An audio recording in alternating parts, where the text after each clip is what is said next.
Hello, welcome to Sky Sweaty Record Review, episode 166, the only first listen new music review show hosted by a French professor immediately after leaving the YMCA. In fact, you can see the gym behind me. You may be able to tell something strange about me right now. I just had a lot of mouth surgery, and the left side of my face is still numb. And that's actually going to work its way into the video soon. Matter of fact, I recorded a little joke intro when my mouth was totally numb. I'm going to tag that at the end of the video in case you want to see me being funny and my wife laughing a little too hard. I don't know, maybe it's that funny. You tell me in the comments, blah.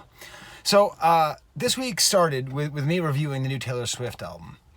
And, I appreciated it a lot. I had a lot of interesting comments, I think. I don't know. And, the cover is like her and she's like kind of ethereal and it's all pink and white and nicely colored, and the song's called Lover, and it's all about being in love and being happy. And what I really appreciated about the record is lyrically surprising. It's really capable of expressing a lot of things about true love, a lot of interesting little details that you wouldn't necessarily expect from just a generic pop album. Now, I'm going to be reviewing something which could be considered almost the opposite of that. But I don't actually want to set it entirely as an opposite. You see, I'm glad there's music for how I feel when I'm in love and I love my wife and all that. I'm sorry, it's too hot. I need to actually roll the window down. It's going to beep for a second. I'm happy that there's I'm happy that there's music for that, But what about the music when my dentist doesn't actually put enough Novocaine? Like, my mouth is totally numb. I couldn't eat a piece of bread without chopping my tongue off. But it wasn't entirely numb. So he was using the fat drill, and it was going right there into my tooth. It really hurt.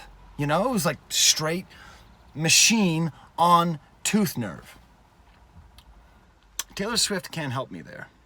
Taylor Swift can't help me when I feel like society is burning.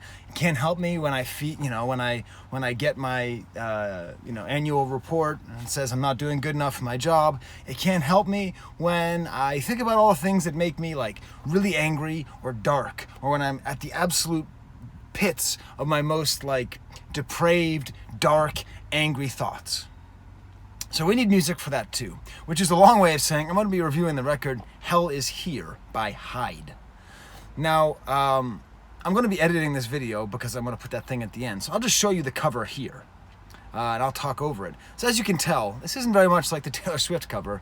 It's like a woman, and her breasts are out with little X's over her nipples, and she's sitting on top of a guy wrapped in rubber.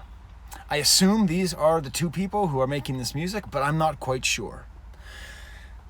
I think a lot. Recently, I was trying to explain to my kids the nature of industrial music, especially Ministry. I loved Ministry growing up. That was really how I expressed my rage and my angst when I was a teenager.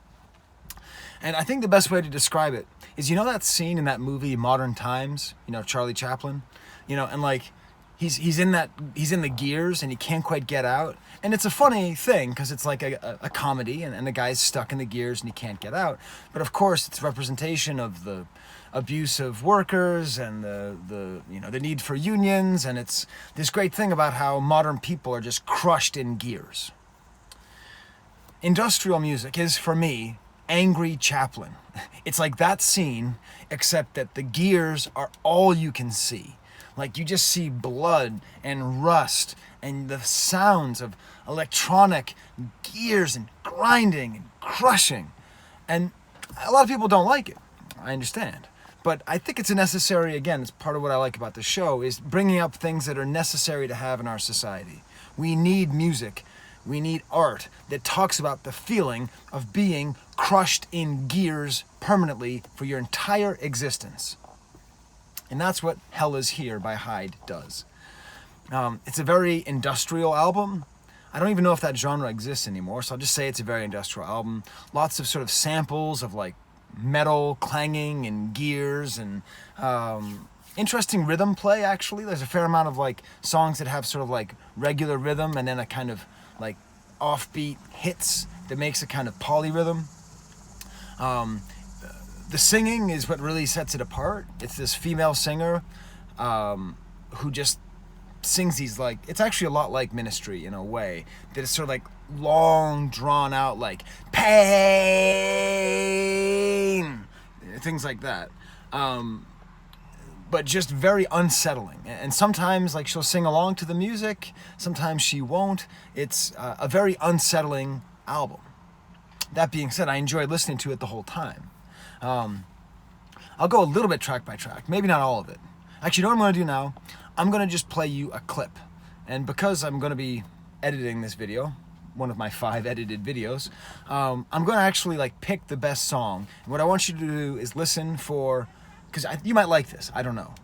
I want you to listen for the way that it plays with these kind of like industrial samples and these like brutal rhythms and the soaring vocals. And just give a shot and listen and tell me what you think. I'm just going to be hanging out here.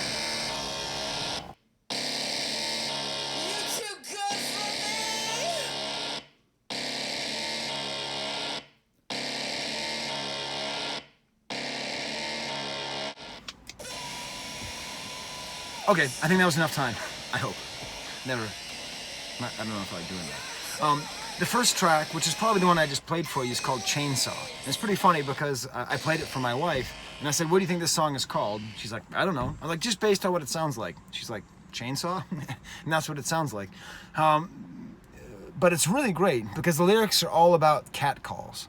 And the reason that it's really well done is that it's the cat calls that are like, hey, how's it going? You're beautiful. Please smile. And then it gets worse and worse and worse until she's just being verbally assaulted. And then she throws up, like, blah, like you hear the sound at the end. So it's a great depiction and destruction of rape culture and the anger that women feel for this existing, and the anger that all men should feel that this exists as well. But you know. The next track, 999, has really nice angry samples. The next track after that seems to be like a video game reference. It's called SSSD, and SD is Self Destruct. I learned that by playing Super Smash Bros. With my son, my daughter, because I just always fall off, and it says SD, Self Destruct. This is a really nice one. It's got the most rhythmic development. You know, it kind of has like industrial shrieks and that kind of polyrhythm I was talking about. And with the game reference, it made me realize, you know, like, I often talk about a friend of mine's kid, and like I'm just friends with him now. He's high schooler, cool guy, and like he's always trying to get me into like the death grips, and he's the guy that got me into Eric Taxon through Eric Taxon's more like aggressive stuff, and I liked the death grips. I liked what I heard. It felt kind of similar to this, and what I realized is that really it's all just variations of punk. I think industrial is just a variation of punk, not musically, right? But I mean just like that sense of like when you're young and you're angry and you want to express that everything is crap and that you hate everything and that everything is rot and decay and disgusting and plastic and fake. I think that's punk music, or at least that's punk ethos. So this song really has a lot of that. And I guess maybe because he likes video games and this is kind of a video game sound, it makes me realize like this might be Gabe music. I don't know. I'll ask him what he thinks. It's on Bandcamp, so he'll be happy about that. He only listens to music on Bandcamp, which I think is what I would do if I were in high school and I were some like punk dude who was angry at the world and thought everything was rotten decay. I'm not speaking for him, by the way. I don't know how much of the world he thinks is decay. He watches my videos, so put in the comments how much of the world is rotten decay. And how about you? Anyone else who's watching? Let's have an argument. How much of the world is rotten decay? Everyone's Dead is the next track, kind of angsty. You know, good music for the aftermath of a school shooter. I don't know if that's what it's about, but there's so many school shootings, there's so many mass shootings, and I don't feel like there's enough music about it because the effect that it has on us as a society and a culture is just horrible and it feels terrible, and there's no one really trying to express it, I don't think. So just that sense of everyone's dead, that's what I got from the song. Maybe it's not about that.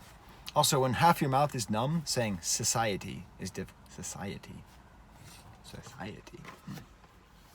There's a track, Hide, which is maybe the most accessible track. So if you liked what I played, I'm going to play from Chainsaw. If you liked that, check out Hide. Check out the song Hell. This is sort of the title track because she says, "Hell is here." And this is funny because it has like a siren. And the siren actually reminds me of the siren that is used in the Star Wars like techno album. And then there's like a voice, that, like a sound that kind of sounds like Darth Vader. So I think I like this song because it reminded me of Star Wars, but that's not what the song's about. Another great example of the kind of polyrhythm. Sometimes her vocals will match the thump, thump, thump. And that's actually quite interesting. There's a track called Respite, which is not a respite. It's not like some happy song. It's very angry, but there's not really lyrics, so I guess that's why. Half Trash, I think, is an interesting anti-consumer song, and realistically, if you're going to be punk, if you're going to be mad about anything in our society, it all has to go back to capitalism, at least based on all the videos that Gabe shows me. So I think this track, Half Trash, goes along well with that. That's cool because it has like this sort of it has like a regular like gritty bass line, but it has kind of like a sub bass line, like a bass line underneath that you really have to like push your headphones in to hear it. And it's really nice. In general, there's lots of good touches on this record that make it, because if it's too well produced, then it doesn't serve its function. So it has to always be on the line of like thoughtful but not overproduced. And this is maybe the best example of that on the album. The rest of the album, Grief, Pain, Raw Dream, by the end it was a little bit samey for me. I like it. I like the feeling. I like the sound. I think if I were just driving through the desert or whatever, or driving through, I don't know, some urban hellscape, it would go quite well. But on the elliptical, I got a little bit tired of it. One of the better lyrics is at the end, "Death is a gift and I won't give it." I don't know. It's kind of badass. And so there it is. I mean, I think this is a good soundtrack to a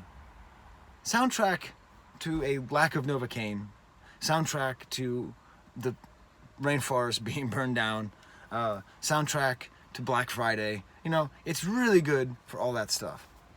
I will say this has nothing to do with anything, but on the TVs, they just have all the inanity, Good Morning America and Fox and Friends and Friends and Fox and all that garbage. And they have sometimes game shows. And so they had Family Feud. And for some reason, I was listening to the song Respite, which is an instrumental track. And they do the thing of where they ask for words and all the words pop up in a list and they're not connected. And then the next person goes up and has to guess, answers to the questions with different words. And then it ended up being sort of a poetic, unintentional poetry that I think would go along well with this song, Respite.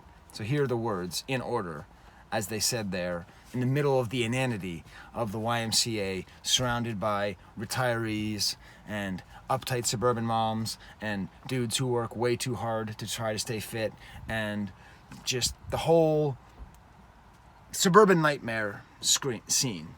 And it says, Bear, 8, the number 8. Bear, 8, America. TV, face. Wolf, 7, man, towel, hands. Okay. Man, my smile is really lopsided.